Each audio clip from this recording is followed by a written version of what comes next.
जय हिंद साथियों, मैं चौधरी दिलीप सिंह स्वागत करता हूं आप सभी का आप ही के अपने YouTube चैनल शिक्षा बाई प्रेम सर पर। साथियों, जो हमने MCQs की शुरुआत की थी उसी कड़ी को आगे बढ़ाते हैं।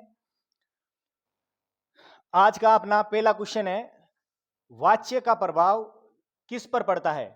किसका प्रभाव? वाच्य का प्रभाव। वाच्य का प्रभाव किस पर पड़ता है? साथियों, हमने कल वाच्य क्वेश्चन पे डिस्कशन किया था और मैंने कल आपको बताया था वाच्य वाच्य का प्रभाव किस पर पड़ता है। वाच्य किसका अंग है? वाच्य क्रिया का अंग है। किसका अंग है? वाच्य वाच्य क्रिया का अंग है। इसलिए वाच्य का प्रभाव किस पर पड़ता है? वाच्य का प्रभाव किस पर पड़ता है? क्रिया पर पड़ता है। किस पर पड़ता है? क्रिया पर पड़ता है। नेक्स्ट, ईश्वर ने सुनने को दो कान दिए। इसमें सुनने को वाक्यांश जो है इसमें कौन सा कारक है? क्या बताना है? कारक। ईश्वर ने सुनने को दो कान दिए, इसमें सुनने को जो ये वाक्यांश है इसमें कारक बताना है कि कौन सा कारक प्रयुक्त हुआ है। ईश्वर ने सुनने को दो कान दिए, वाक्यांश में कौन सा कारक है? दोस्तों, अब आप ये सुनने को देखते ही आप चले जाते हो कर्म कारक, कर्ता ने कर्म को, बस रटा हुआ है सब कुछ। यहां तक तो हम पहुंच ही नहीं पाते, यहां तक ही नहीं पहुंच पाते, यहां तक तो दूर की बात है। ठीक है, सुनने को का यहां अर्थ है सुनने के लिए। ईश्वर ने सुनने को दो कान दिए मतलब सुनने के लिए दिए हैं। सुनने को दिए हैं मतलब सुनने के लिए दिए हैं। के लिए किस में आएगा? संप्रदान कारक। और एक और बता दूं, जो आप ये को देख रहे हैं चिन्ह, ये को कर्म कारक में भी आता है, संप्रदान कारक में भी को चिन्ह का प्रयोग होता है।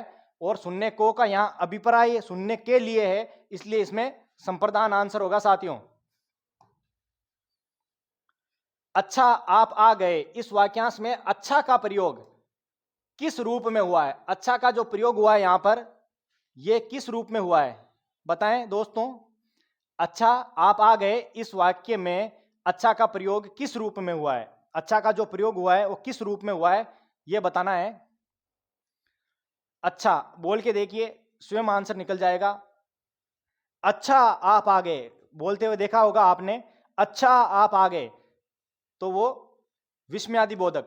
यहां पर जरूरी नहीं है कि आपको विस्मयादि बोधक का चिन्ह देकर ही पूछे, जरूरी नहीं है। वाक्य आप बोल के देखेंगे उससे भी आंसर निकल जाता है। ठीक है, अच्छा आप आ गए, इस वाक्यांश में या वाक्य में अच्छा का प्रयोग विस्मयादि बोधक शब्द के रूप में हुआ है। आगरा का बहुवचन बताओ साथियों। आगरा का बहुवचन क्या होगा बताएं मुझे। आगरा का बहुवचन, यूपी वाला आगरा वही है, इसका बहुवचन रूप बताना है मुझे। आगरा का बहुवचन क्या होगा? क्या आगरे होगा या आगरा होगा, या फिर आगरा का आगरा ही रह जाएगा, या फिर कोई नहीं? आंसर तो इन चारों में से ही है, बताओ मुझे। अगर आपने मेरी कल वाली क्लास ध्यान से पढ़ी होगी तो मैंने स्पष्ट रूप से बताया है, आगरा शब्द व्यक्तिवाचक है। क्या है? आगरा शब्द व्यक्तिवाचक है। ऐसा तो नहीं है कि आगरा 10-20 जगह हो। आगरा यूपी वाला, आगरा का अर्थ सिर्फ यूपी वाले आगरा से है। आगरा शब्द व्यक्तिवाचक है और व्यक्तिवाचक संज्ञाएं कभी बहुवचन नहीं होती। क्या नहीं होता? व्यक्तिवाचक संज्ञाएं कभी भी बहुवचन नहीं होती। तो आगरा का आगरे, आगरा ही रहेगा, ना तो आगरे होगा ना आगरा होगा, तो कोई भी नहीं होगा।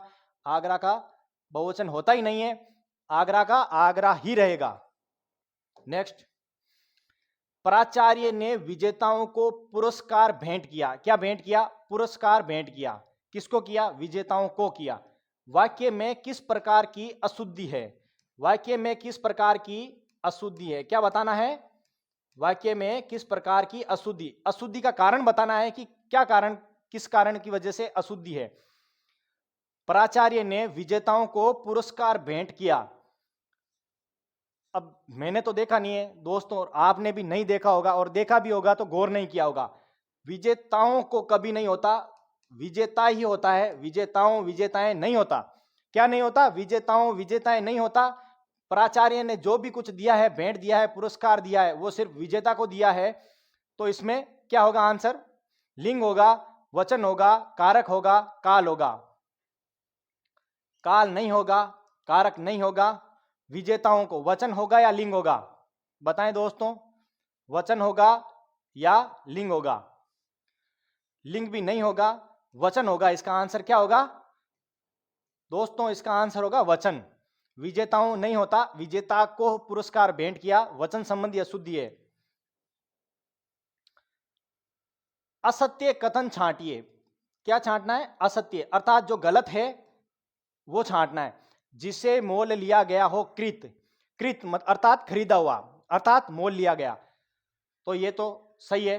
सोच समझकर कार्य न करने वाला, जो बिना सोचे समझे काम करता है उसे हम अक्सर बोल देते हैं कि इसका विवेक खत्म हो गया है, विवेक नष्ट हो चुका है, अर्थात वो सोच समझकर कार्य नहीं करता, अर्थात बिना सोचे समझे कार्य करता है, तो अविवेकी कहलाता है। सही है। जो किसी की ओर से हो, जो किसी की ओर से हो भेंट, सत्य है क्या? बताएं मुझे, सत्य है या असत्य है? बताएं। जो किसी की ओर से हो भेंट होता है, सही है। अब आप कहेंगे कैसे, ये हमारी लाइन ही समझ में आई नहीं आई कि कहना क्या चाह रहा है। जो किसी की ओर से हो, अर्थात मैंने आपको अगर कुछ दिया है, अर्थात मेरी ओर से आपको दिया गया, किसी की ओर से हो अर्थात मेरी ओर से आपको दिया गया है, तो वो भेंट ही होगा। क्या होगा? भेंट ही होगा। ये भी शुद्ध है। धन का दुरुपयोग करने वाला, इसमें ऑप्शन दे रखा था दुरुपयोगी। साथियों अब ये तीन शुद्ध है, तो ये तो कंफर्म है कि अशुद्ध है जो यही है, धन का दुरुपयोग करने वाला, दुरुपयोगी। ये सत्य है क्या? बताएं मुझे। धन का दुरुपयोग करने वाला सत्य होगा क्या? बताएं। धन का दुरुपयोग करने वाला सत्य होगा क्या? बताएं मुझे। प्यारे दोस्तों, धन का दुरुपयोग करने वाला दुरुपयोगी नहीं होगा, तो फिर क्या होगा? यहां दुरुपयोग करने वाला अर्थात अपव्ययी। क्या? अपव्ययी, अर्थात अधिक खर्च करने वाला, दुरुपयोग करने वाला, धन का दुरुपयोग करने वाला। वाक्यांश के लिए एक शब्द होगा अपव्ययी। क्या होगा? अपव्ययी। नेक्स्ट, सही विलोम युग्म नहीं है। क्या? सही विलोम युग्म नहीं है, अर्थात जो गलत है वो बताना है, जो गलत है वो बताना है। मौलिक का अनुदित होता है क्या? मर्शन का रुक्ष होता है क्या? देवी का आसुरी होता है क्या? निशित का सेहतमंद होता है क्या? बताएं दोस्तों, इनमें से अशुद्ध कौन सा है? बताएं मुझे, बताएं क्या होगा इसका?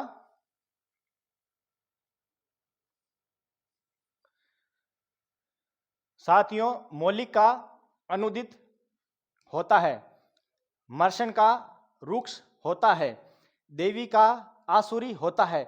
बोलते हैं ना देवीय शक्ति से युक्त, ये तो आसुरी शक्ति से युक्त है, या ये देवीय शक्ति से, ये तो देवता के समान है, ये असुर के समान है। इसके कर्मों से ये असुरों के जैसा है, कर्मों से ये देवीय रूप में है। ये भी शुद्ध है। निशित का सेहतमंद, सेहतमंद का होगा मरियल, बिल्कुल दुबला पतला सा मरासा, मरासा शरीर वाला मरियल, इसका होगा सेहतमंद हष्ट पुष्ट शरीर वाला। तो फिर निशित का क्या होगा? निशित का क्या होगा? मारतंड। क्या होगा निशित का? मारतंड। सेहत का होगा मरियल, निशित का होगा मारतंड, अर्थात कौन सा इसमें सही नहीं है, गलत है, अर्थात ऑप्शन नंबर 4। नीरज गया और नीरज गर गया, ये दो वाक्य हैं, अलग अलग है, जिनको मैंने एक साथ किया है। नीरज गया और नीरज गर गया, दोनों वाक्यों में क्रिया के प्रकार का युग्म है, अर्थात दो वाक्य दे रखे हैं, नीरज गया नीरज गर गया, दो वाक्य हैं, इनमें क्रिया का प्रकार का युग्म है। कौन कौन सी क्रिया का प्रयोग हो रखा है? बताएं। क्या दोनों अकर्मक है या दोनों सकर्मक है, या फिर एक अकर्मक है पहली, दूसरी सकर्मक है, या पहली सकर्मक है दूसरी अकर्मक है? बताएं।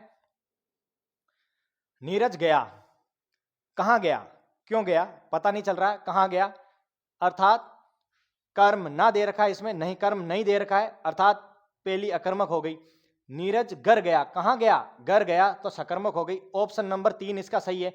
अब आप कहेंगे सर आपने कल लिखाया था राम ने देखा, उसमें भी कर्म मौजूद नहीं था, फिर भी वो सकर्मक कैसे हुई? साथियों मैंने लिखा था राम ने देखा, अर्थात उसने कुछ ना कुछ तो देखा ही है, देखा है अर्थात वो सकर्मक थी। क्या थी? सकर्मक थी। वो क्रिया सकर्मक थी। यहां ने का प्रयोग हो रखा है। मैंने कहा था साथियों, कर्ता के साथ अगर ने कारक चिन्ह का प्रयोग आ जाए और पीछे कुछ भी हो तो सकर्मक होगी, क्योंकि देखा है तो कुछ ना कुछ देखा है। राम ने खाया है अर्थात कुछ ना कुछ खाया है। अगर कुछ ना कुछ खाया है तो उसने कर्म किया है, तो वो क्रिया सकर्मक होगी। लेकिन यहां नीरज गया, यहां ने चिन्ह का प्रयोग हो रखा है, ने कारक चिन्ह का प्रयोग नहीं हो रखा है। और गया अर्थात कहां गया, इसका कोई संकेत भी नहीं मिल रहा है, तो ये अकर्मक ही होगी। ये शाश्वत सत्य है साथियों, 100% सत्य है, इसमें कोई अतिशयोक्ति नहीं है। नेक्स्ट है सर्वनाम संबंधी अशुद्धि है। किससे संबंधी? सर्वनाम से संबंधी अशुद्धि है, वो बतानी है। इसमें अशुद्धि सर्वनाम संबंधी बतानी है। मुझे तुम्हारी पुस्तक नहीं चाहिए, यह मेरी पुस्तक है, तुम अपनी पुस्तक लेकर आओ, मैं मेरी पुस्तक नहीं दूंगा। सर्वनाम संबंधी अशुद्धि है। हो सकता है चारों में अशुद्धि हो, ठीक है, लेकिन अपने को बताना कौन सा है। सर्वनाम संबंधी अशुद्धि बतानी है। कौन सी? ऑप्शन नंबर कौन से में अशुद्धि का कारण सर्वनाम है? मुझे तुम्हारी पुस्तक नहीं चाहिए, मैं किसी से कहूंगा तो मुझे तुम्हारी पुस्तक नहीं चाहिए, मुझे आपकी पुस्तक नहीं चाहिए, ये सही है। यह मेरी पुस्तक है, पुस्तक मेरी है, मेरी ही होगी, ये भी सही है। तुम अपनी पुस्तक लेकर आओ, मैं किसी से कहूंगा तो यही कहूंगा, आप अपनी लेके आओ, तुम अपनी लेके आओ, ये भी सही है। मैं मेरी पुस्तक नहीं दूंगा। हम किसी से ये बोलते हैं, अक्सर देखा जाता है बोलते हैं हम लोग, मैं मेरी पुस्तक नहीं दूंगा। असत्य है साथियों। क्यों है? मैं के साथ अपनी का प्रयोग नहीं होगा। अगर मैं दे रहा हूं तो मैं तो अपनी दूंगा ना, मैं मेरी कैसे दे दूंगा? मैं अपनी पुस्तक नहीं दूंगा।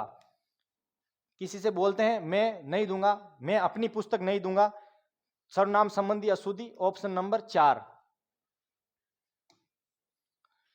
आई प्रत्यय से निर्मित शब्द किस संज्ञा के अंतर्गत आते हैं? प्रत्यय, आई प्रत्यय से निर्मित शब्द किस संज्ञा के अंतर्गत आते हैं? बताएं मुझे। आई प्रत्यय, आई प्रत्यय से निर्मित शब्द किस संज्ञा के अंतर्गत आता है? बताएं।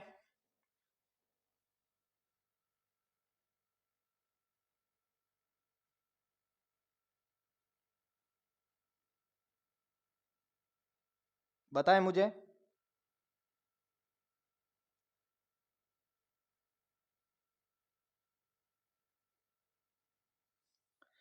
आई प्रत्यय से निर्मित शब्द किस संज्ञा के अंतर्गत आते हैं? बताएं। अगर इनसे नहीं हो रहा है तो आई प्रत्यय वाले दो शब्द लेके देख लो आप।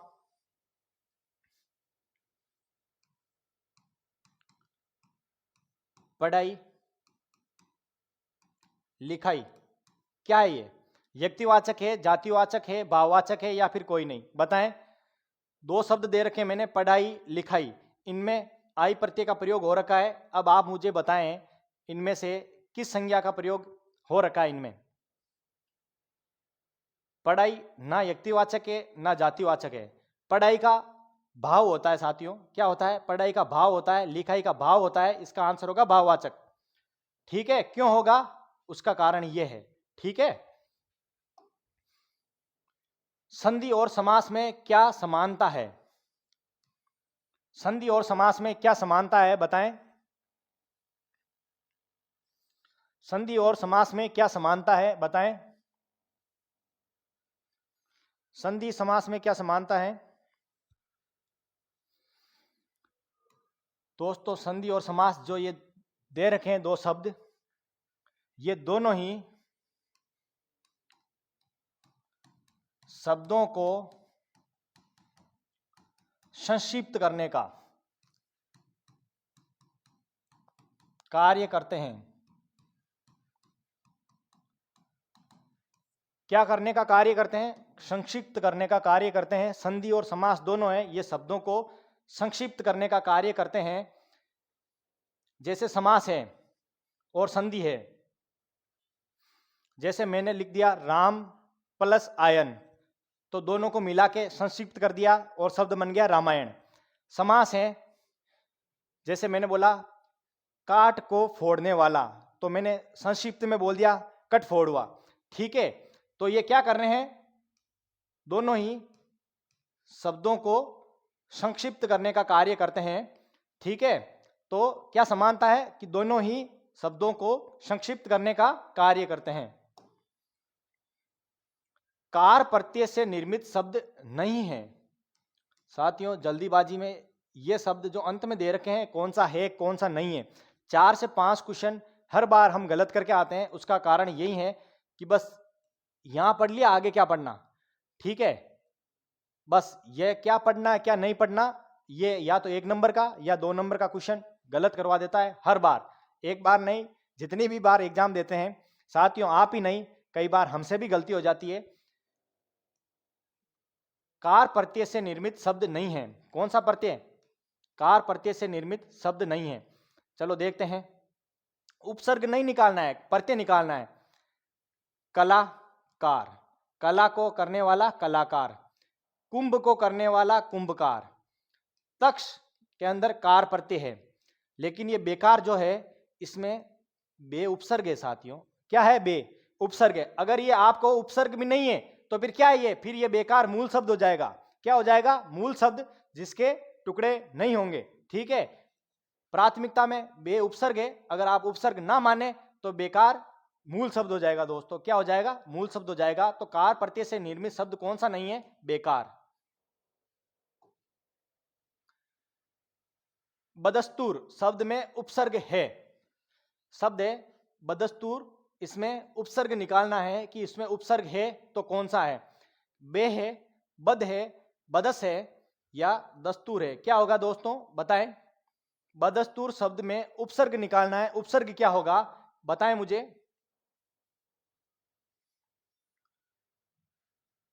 दस्तूर जो है वो बे को अलग करने के बाद शेष बचता है। ठीक है, बदस हलंत कैसे हो जाएगा, बदस निकालेंगे फिर तूर, तूर का क्या अर्थ निकलता है, निकलता है क्या कोई, नहीं निकलता। बद निकाल दें स्तूर, स्तूर का क्या अर्थ निकलता है क्या, नहीं। बे उपसर्ग निकाल दिया दस्तूर, दस्तूर शब्द कई बार सुनते हैं प्रयोग भी करते हैं, इसका अंदर उपसर्ग हो जाएगा बे, बे प्लस दस्तूर। ठीक है साथियों, गुण संधि का उदाहरण नहीं है। फिर से ध्यान दें, गुण संधि का उदाहरण नहीं है। क्या, गुण संधि का उदाहरण नहीं है। बताना है कि किसमें गुण संधि प्रयुक्त नहीं हुई है, गुण संधि प्रयुक्त नहीं हुई है वो बताना है। चलो करके देखते हैं किसमें गुण संधि प्रयुक्त नहीं हुई है। प्रेक्षक शब्द जो दे रखा है, परधन इक्षक, उम्मीद करता हूं आपने संधि पहले पढ़ रखी होगी। पर धन इक्षक गुण संधि में ए आ के बाद ई उ का प्रयोग हो तो ई का ए उ का ओ बन जाता है। पर धन इक्षक इसमें जुड़ेगा तो इसमें प्रेक्षक बनेगा। स्वेच्छा जो दे रखा है, स्व प्लस इच्छा, ई का मेल होगा ए बन जाएगा, ई का मेल होगा ए बन जाएगा, एक के साथ ई जुड़ा ए बन जाएगा। स्व प्लस इच्छा, स्व प्लस इच्छा क्या बनेगा, स्वेच्छा बन जाएगा। रमेश जो दे रखा है इसका होगा रमा प्लस ईस। अब आप यहां रम प्लस ईस कर देते हैं, राम प्लस ईस कर देते हैं, तो यहां कैसे चेंजेस होगा, जो प्लस दे रखा है उससे या तो पहले या बाद में परिवर्तन यही होता है। प्लस के या तो पूर्व में, जस्ट पूर्व या जस्ट बाद में, अंतर यही होता है, चेंजेस यहीं से होता है। आप यहां कर देते हैं, पता नहीं कहां से करते हो। रमा के पति है जो, रमा का अर्थ हुआ है रमा के ईश, अर्थात रमा के पति है जो, कौन, विष्णु। रमेश किसका पर्यायवाची है, विष्णु का। रमा के पति है जो वो है रमेश, अर्थात भगवान विष्णु।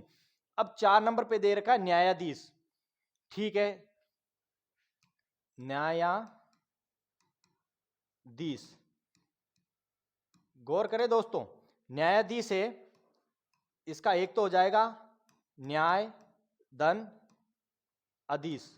क्या हो जाएगा, न्याय धन अधीश। किसका उदाहरण है, दीर्घ संधि का। किसका उदाहरण है? दीर्घ संधि का। ध्यान दे दोस्तों, न्याय धन अधीश न्यायाधीश हो जाएगा। क्या इसका यहां अभी भी टुकड़े हो सकते हैं? इसके न्याय और अधीश के टुकड़े हो सकते हैं क्या? बताएं मुझे। न्याय और अधीश के टुकड़े हो सकते हैं क्या? बताएं मुझे। न्याय और अधीश के टुकड़े हो सकते हैं क्या? क्यों नहीं हो सकते? हो सकते हैं। अधीश दे रखा है, अधि धन ईश अधीश, हो गए टुकड़े। ये भी दीर्घ संधि का उदाहरण है। अधि प्लस ईश, ई और ई मिले तो दीर्घ हो जाती है ई और ई मिले दीर्घ ई हो जाएगा। ये भी दीर्घ संधि का उदाहरण है। न्याय जो दे रखा है इसके भी टुकड़े हो जाएंगे। नी प्लस आई,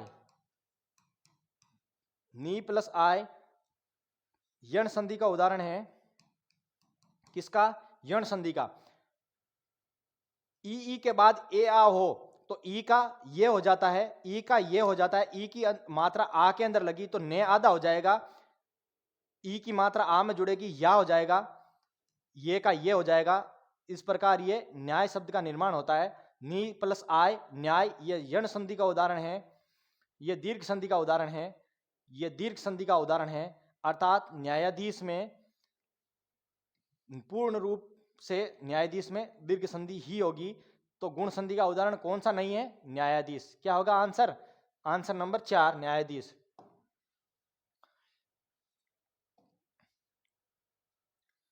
संयुक्ताक्षर कितने होते हैं? गौर फरमाएं, संयुक्ताक्षर कितने होते हैं?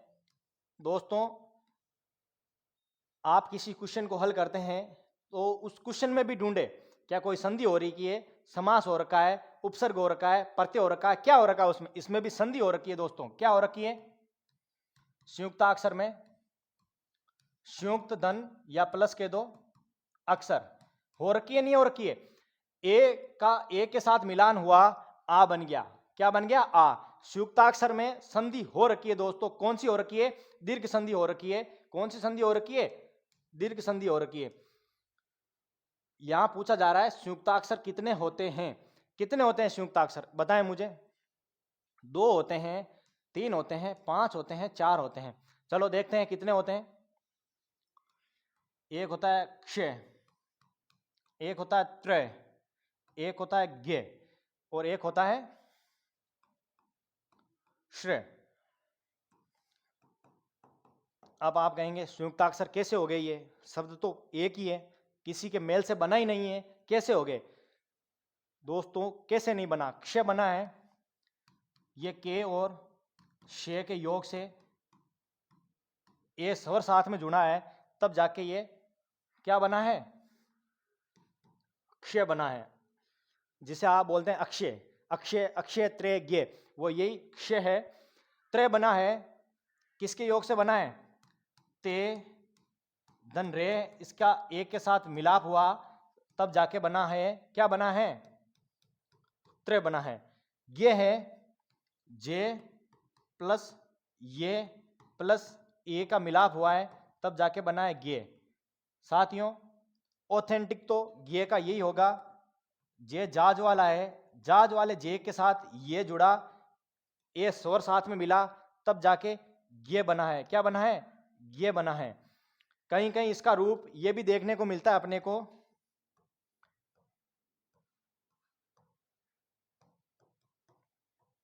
गे ये ए, क्या मिलता है? गे ये ए, क्या मिलता है? गे ये ए।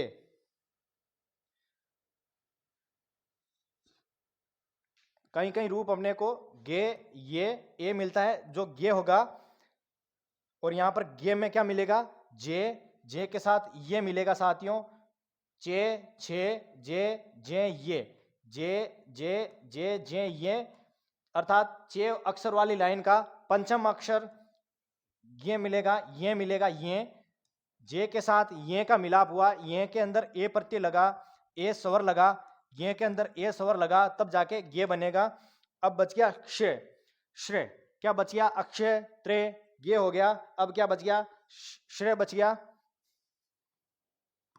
से के साथ रे मिला, रे के साथ ए मिला, तब जाके श्रेय बनेगा। क्या बनेगा? श्रवण वाला श्रेय बनेगा। ठीक है साथियों, तो संयुक्ताक्षर कितने हो गए? संयुक्ताक्षर हो गए 4। हाँ तो दोस्तों, कौन सा तत्सम शब्द नहीं है? बताएं, कौन सा तत्सम शब्द नहीं है? क्या बताना है? तत्सम शब्द कौन सा नहीं है? क्या कुमार नहीं है, गमन नहीं है, नक्षत्र नहीं है, या नैन नहीं है? कौन सा शब्द तत्सम नहीं है? अर्थात इनमें एक शब्द तद्भव दे रखा है, अर्थात एक शब्द हिंदी का दे रखा है, बाकी 3 संस्कृत के हैं। तत्सम अर्थात संस्कृत का शब्द दे रखा है और बाकी एक शब्द तद्भव अर्थात हिंदी का है। चलो देखते हैं, तत्सम शब्द नहीं है, कुमार तत्सम है, इसका तद्भव होगा कुंवर। यह है तद्भव। क्या है? तद्भव। गमन तत्सम है, इसका तद्भव होगा गोना। गोना किसका होता है साथियों? गोना वधु का। किसका होता है? गोना तो वधु का ही होगा, वधु का होता है गोना। ये भी तद्भव ही है। नक्षत्र ये तत्सम है, क्षेत्र ये इनके साइन है। ये हमेशा लगभग 99% ये शब्द जहां आ जाते हैं वो तत्सम शब्द ही होते हैं। इसका तद्भव होगा नखत। क्या होगा? नक्षत्र का नखत होगा। नैन जो दे रखा है, नैन, नैन तद्भव है। क्या है? तद्भव है। अगर ये तद्भव है तो इसका तत्सम क्या होगा? इसका तत्सम क्या होगा? इसका तत्सम क्या होगा? नैन का तत्सम होगा नयन। नयन अर्थात आंख का पर्यायवाची है, नैन का तत्सम होगा नयन। अर्थात तत्सम शब्द कौन सा नहीं है यही पूछा है, तो तत्सम नैन का नयन होगा। अर्थात ये नैन शब्द तद्भव दे रखा है। क्या दे रखा है?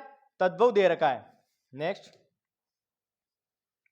जल का पर्याय नहीं है। ध्यान दें, जल का पर्याय नहीं है। क्या अम्ब नहीं है? क्या अमृत नहीं है? क्या उदक नहीं है?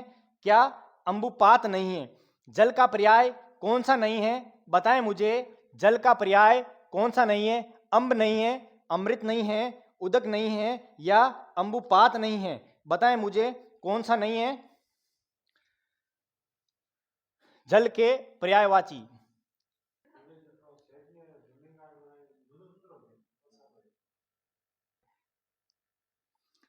हमें पता होना चाहिए जल के पर्यायवाची शब्द कौन कौन से होते हैं।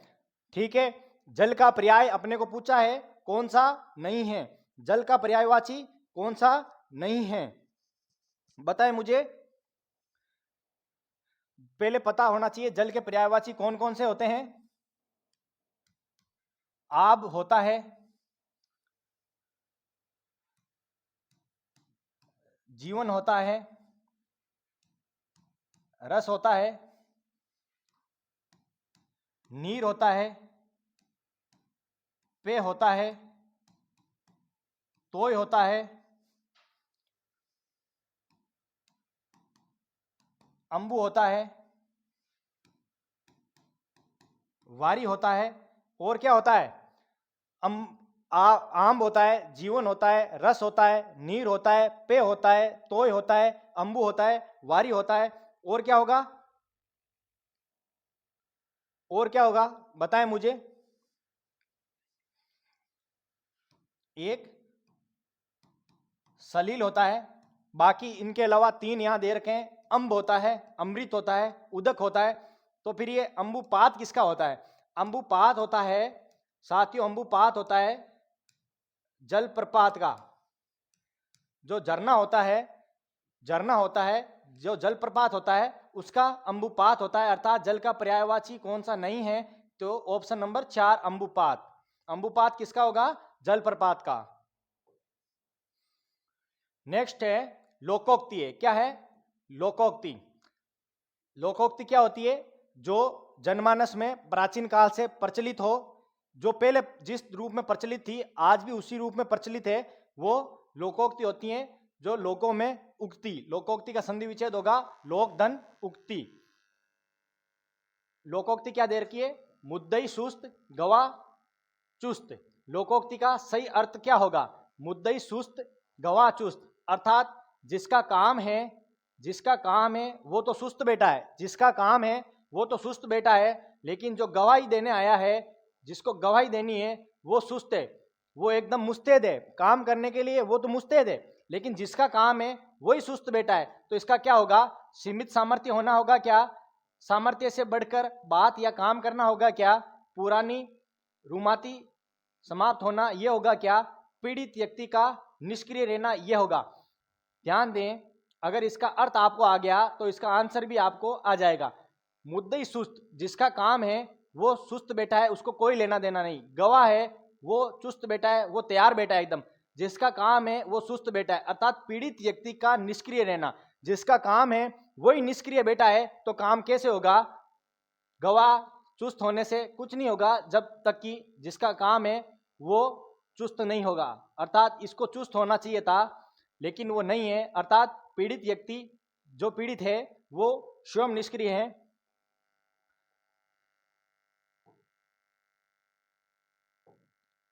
साथियों, आज का सेशन यहीं समाप्त होता है। जाते जाते आपके लिए एक मोटिवेशन लाइन है साथियों।